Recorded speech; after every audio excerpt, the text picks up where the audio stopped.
નવસારી જિલ્લાના જલાલપોર તાલુકાના કરાડી ગામે પૂર્ણા નદીના કિનારે આવેલા ગેરકાયદેસર ઝીંગા તળાવને તોડવાની કામગીરી શરૂ કરવામાં આવી છે।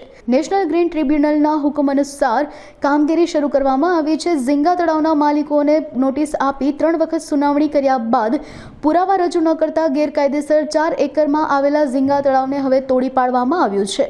અનિચ્છનીય બનાવ ન બને તે માટે પોલીસ બંદોબસ્ત પણ ગોઠવવામાં આવ્યો છે।